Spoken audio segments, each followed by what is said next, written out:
नमस्कार मित्रांनो, आज आपण एक महत्त्वाचा टॉपिक डिस्कस करणार आहोत आणि तो टॉपिक आहे लोन. जेव्हा केव्हा तुम्ही राष्ट्रीयकृत बँकांकडून किंवा नॉन बँकिंग फायनान्शियल इन्स्टिट्यूट जे असतात NBFCs त्यांच्याकडून किंवा सहकारी बँकांकडून कर्ज घेता, हे कर्ज घेत असताना सगळ्यात महत्त्वाची आणि पहिली स्टेप असते तुम्ही लोन ॲग्रीमेंट साईन करत असता. जर तुम्ही पर्सनल लोन घेतलेलं असेल किंवा व्हेकल लोन घेतलेलं असेल तर त्या रिलेटेडचे जे कंप्लायन्सेस असतात ते कंप्लायन्सेस साईन करत असताना, ॲग्रीमेंट कॉपीज साईन करत असताना आपण त्या ॲग्रीमेंट कॉपीज व्यवस्थित वाचत नाही. दुसरा मुद्दा, जर तुम्ही मॉर्टगेज लोन घेतलेलं असेल तर मॉर्टगेज लोनच्या केसमध्ये देखील तुम्ही जी सेक्युअर्ड प्रॉपर्टी ते सिक्युरिटी म्हणून बँकेला ठेवलेली असते, त्या सिक्युरिटी रिलेटेड असणाऱ्या टर्म्स अँड कंडिशन्स तुम्ही वाचत नाही.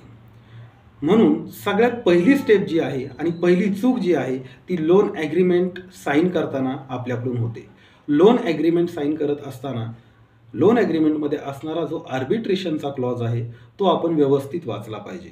जनरली काय होतं, जेव्हा NBFCs किंवा बँक्स तुम्हाला इनसिक्युअर्ड लोन देत असतात, त्या इनसिक्युअर्ड लोनच्या केसमध्ये जर काही NPA रिलेटेड इश्यू झाले, तुमचं लोन जर नॉन परफॉर्मिंग झालं आणि बँकेला जर तुमच्याकडून वसुली करायची असेल तर त्यामध्ये एक आर्बिट्रेशनचा क्लॉज टाकलेला असतो आणि त्या आर्बिट्रेशनच्या क्लॉजमध्ये सर्वसामान्यतः बँक्स बॉरोवरला हॅरास करण्यासाठी आर्बिट्रेशन हे त्यांचं जे ज्युरिस्डिक्शन आहे त्यांच्या चॉईसच्या ज्युरिस्डिक्शनमधून चालवलं जाईल, त्यांच्या चॉईसचा आर्बिट्रेटर असेल आणि आम्ही दिलेला आर्बिट्रेटर जो आहे तो तुम्हाला मान्य आहे आणि उद्या जाऊन जर काय या NPA रिलेटेड क्वेरीज किंवा NPA रिलेटेड प्रश्न निर्माण झाले तर त्याच आर्बिट्रेटरसमोर आर्बिट्रेशन प्रोसेस चालवली जाईल, अशा आशयाचा क्लॉज असतो आणि आपण डोळे झाकून अशा प्रकारचं ॲग्रीमेंट साईन करून फसतो. यामध्ये मग होतं काय, जेव्हा तुमचं लोन NPA होतं, नॉन परफॉर्मिंग होतं, त्यावेळी तुम्हाला बँक सर्वात आधी 1, 2, 3 हप्ते बाउन्स झाल्याच्या नंतर NPA डिक्लेअर करते. NPA डिक्लेअर केल्याच्या नंतर तुम्हाला रिकव्हरी एजंट्सकडून ह्या दरम्यान कॉल केले जातात. तुम्ही जर ते EMIs वेळेवरती भरू शकला नाहीत आणि तुमचं अकाउंट NPA जर झालं तर बँक्स तुम्हाला नोटीस पाठवतात. नोटीसमध्ये जनरली तुम्हाला ते आर्बिट्रेशनसाठी कॉल करतात आणि बऱ्याच वेळा असं पाहण्यात आलेलं आहे की अशा प्रकारच्या ज्या आर्बिट्रेशन प्रोसेस असतात ह्या ऑनलाईन पद्धतीनं चालवल्या जातात. ऑनलाईन म्हणजे स्काईपवरती वगैरे तुम्हाला ईमेलवरती इन्व्हाइट केलं जातं की सो अँड सो आर्बिट्रेशन तुमच्यासाठी ह्या टाईम स्लॉटमध्ये शेड्यूल केलेलं आहे आणि त्या आर्बिट्रेशनला तुम्ही उपस्थित राहून तुमचं ऑब्जेक्शन किंवा तुमचं म्हणणं मांडणार.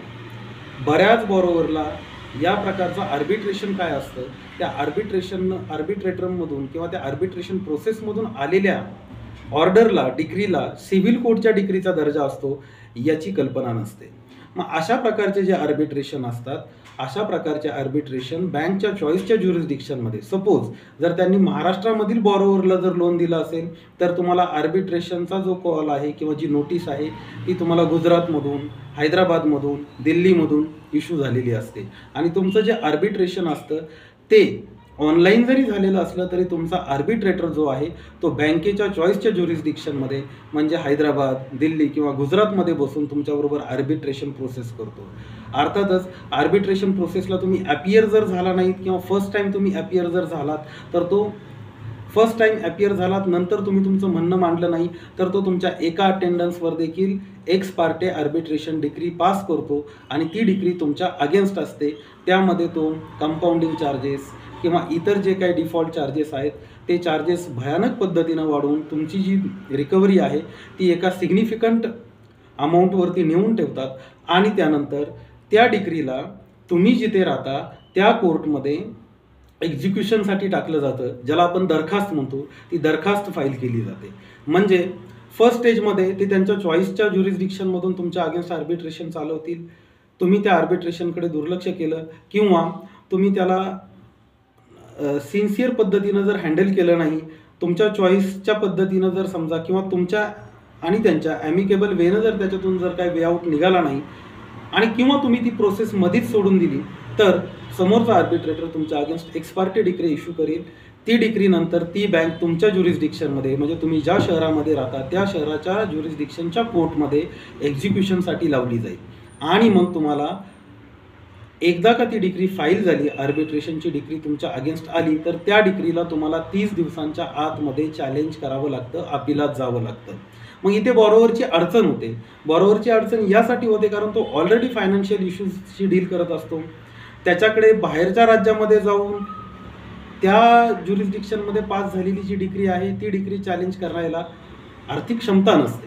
म्हणजे होतं काय, समजा जर आर्बिट्रेशन प्रोसेस हैदराबाद, दिल्ली किंवा गुजरातमधून चालवली गेलेली असेल आणि आर्बिट्रेटरची डिग्री तुमच्या अगेन्स्ट जर आली तर डिग्री होल्डर म्हणून तुम्हाला त्या डिग्रीला 30 दिवसांमध्ये चॅलेंज करण्याचे राईट्स असतात.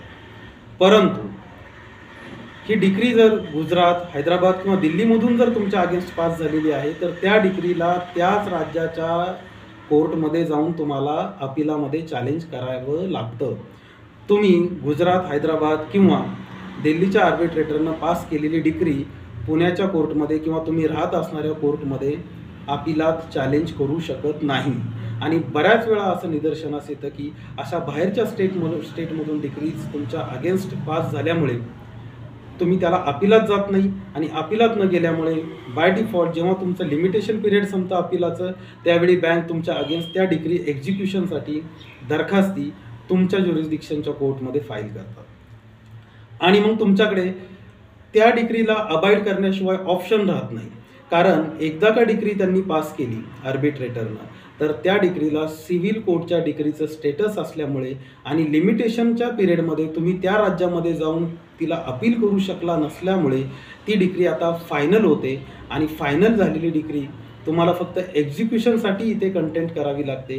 एक्झिक्युशन स्टेजला जर त्यामध्ये काही लॅक्युनाज असतील तर फार एक्झिक्युशन पेटिशन किंवा ती दरखास्त जी आहे ती आपण एक्झिक्यूट करण्यापासून कोर्टाला स्टे मागू शकतो किंवा सेट असाइड करायला लावू शकतो.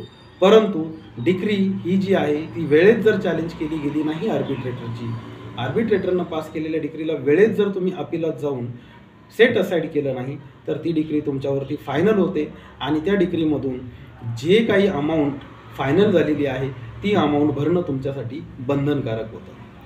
हा झाला एक प्रकार की आर्बिट्रेशन प्रोसेसमधून तुम्हाला कशा प्रकारे त्रास होऊ शकतो जर आर्बिट्रेटरचा क्लॉज तुम्ही तुमच्या ॲग्रीमेंट साईन करत असताना व्यवस्थित वाचला नाही तर. दुसरा मुद्दा असा उपस्थित होतो की जर समजा मॉर्गेज लोन असेल आणि मॉर्गेज लोनच्या केसमध्ये बँक्स काय करतात, जर ही अमाऊंट 20 लाखांच्या पेक्षा जास्त असेल, तुमचा जो डेप्ट आहे तो डेप्ट क्लेम जर 20 लाखांच्या पेक्षा जास्त असेल तर बँक DRT मधून प्रोसेस इनिशिएट करतात.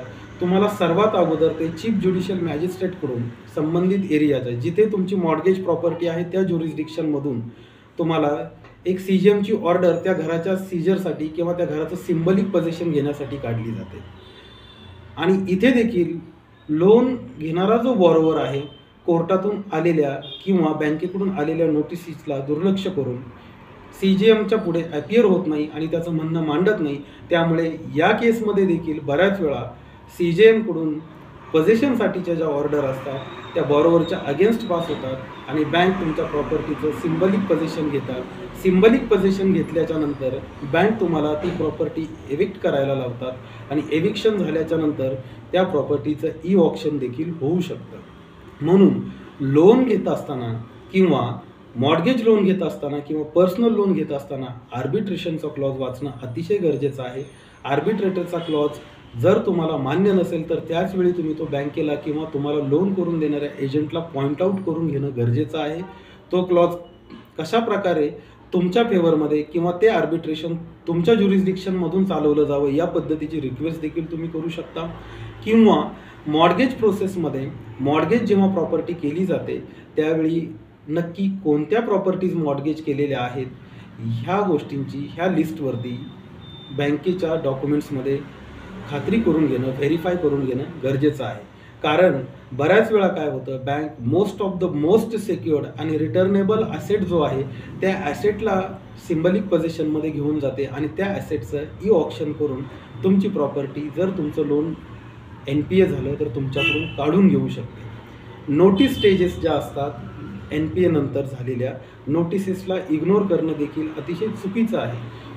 बऱ्याच वेळा आपण बॉरोवर्स हे काय करतात, बँकांकडून आलेल्या नोटीसला इग्नोर करतात. जरी तुमची फायनान्शियल कॅपॅसिटी नसेल, तुम्ही फायनान्शियली जर खरोखर कोलॅप्स झालेला असाल आणि तुम्ही EMI वेळेमध्ये भरू शकत नसाल किंवा EMI भरण्यासाठी तुम्हाला काही सवलत हवी असेल तर त्या केसमध्ये नोटीस प्राप्त झाल्याच्या नंतर हल्ली नोटिसेस WhatsAppवरती पाठवल्या जातात आणि तुम्ही ती रीड केली नोटीस की बँक नोटीसची बजावणी झाली अशा प्रकारचा स्टँड घेऊ शकते आणि पुढील प्रोसेस कंटिन्यू करू शकते तुमच्या अगेन्स्ट रिकव्हरीसाठीची.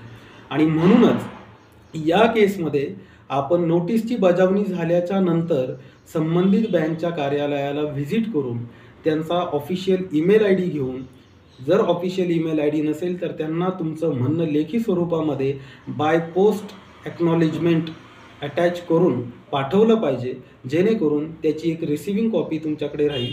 किंवा जरी तुम्ही बाय हँड कॉपी तुमच्या अर्जाची किंवा तुमच्या म्हणण्याची बँकेला दिली असेल तर एक रिसिव्हिंग कॉपी तुमच्याकडे ठेवावी, एक बँकेकडे द्यावी.